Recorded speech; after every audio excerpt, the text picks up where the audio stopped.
Blueberries for Sal.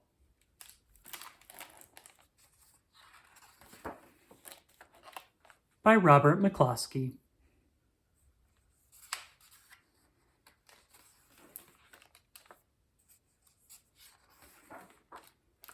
One day, little Sal went with her mother to Blueberry Hill to pick blueberries. Little Sal brought along her small tin pail, and her mother brought her large tin pail to put berries in. "We will take our berries home and can them," said her mother. "Then we will have food for the winter." Little Sal picked 3 berries and dropped them in her little tin pail. Ka-plunk, ka-plank, ka-plunk.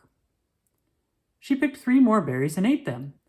Then she picked more berries and dropped 1 in the pail. Ka-plunk. And the rest she ate. Then little Sal ate all 4 blueberries out of her pail. Her mother walked slowly through the bushes, picking blueberries as she went and putting them in her pail. Little Sal struggled along behind, picking blueberries and eating every single one. Little Sal hurried ahead and dropped a blueberry in her mother's pail. It didn't sound ka-plink, because the bottom of the pail was already covered with berries. She reached down inside to get her berry back. Though she really didn't mean to, she pulled out a large handful, because there were so many blueberries right up close to the ones she had put in. Her mother stopped picking and said, "Now, Sal, you run along and pick your own berries. Mother wants to take her berries home and can them for next winter."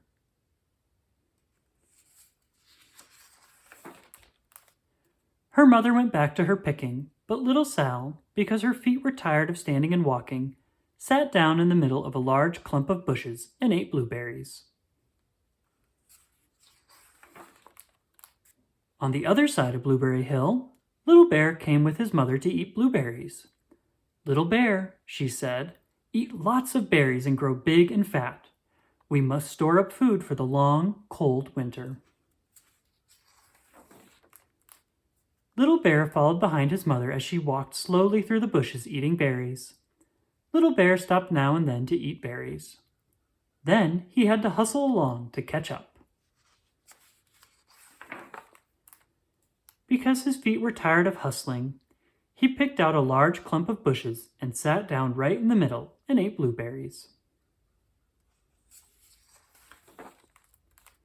Over on the other side of the hill, little Sal ate all of the berries she could reach from where she was sitting. Then she started out to find her mother.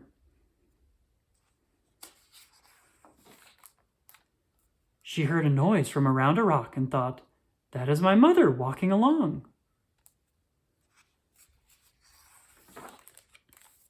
But it was a mother crow and her children, and they stopped eating berries and flew away, saying, "Caw, caw, caw." Then she heard another noise in the bushes and thought, "That is surely my mother, and I will go that way."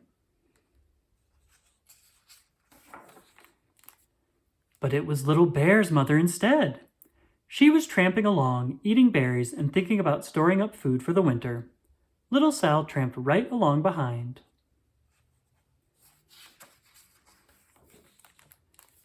By this time, Little Bear had eaten all the berries he could reach without moving from his clump of bushes. Then he hustled off to catch up with his mother. He hunted and hunted, but his mother was nowhere to be seen.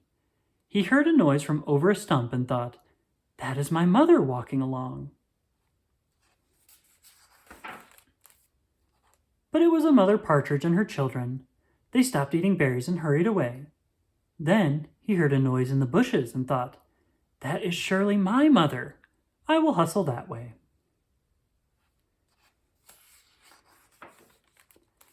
But it was little Sal's mother instead.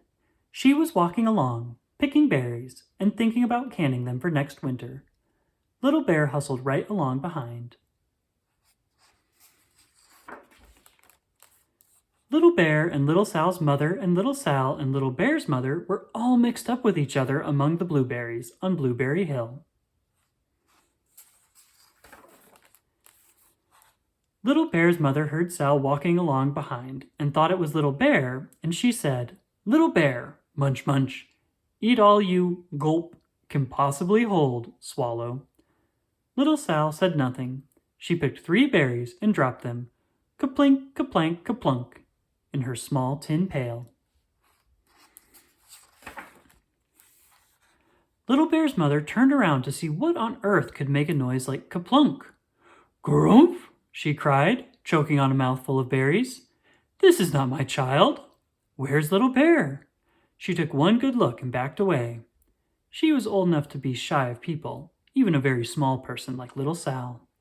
Then she turned around and walked off very fast to hunt for Little Bear.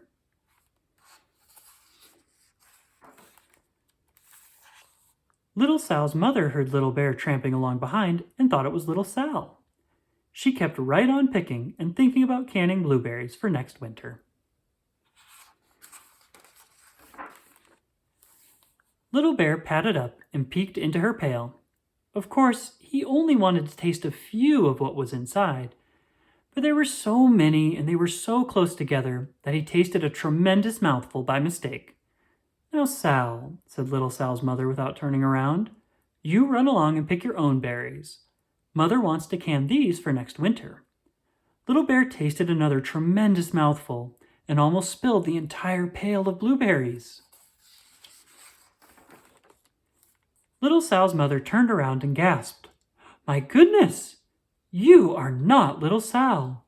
Where, oh where is my child? Little Bear just sat munching and swallowing and licking his lips. Little Sal's mother slowly backed away. She was old enough to be shy of bears, even very small bears like Little Bear. Then she turned and walked away quickly to look for Little Sal. She hadn't gone very far before she heard a kaplink, kaplank, kaplunk. She knew just what made that kind of noise.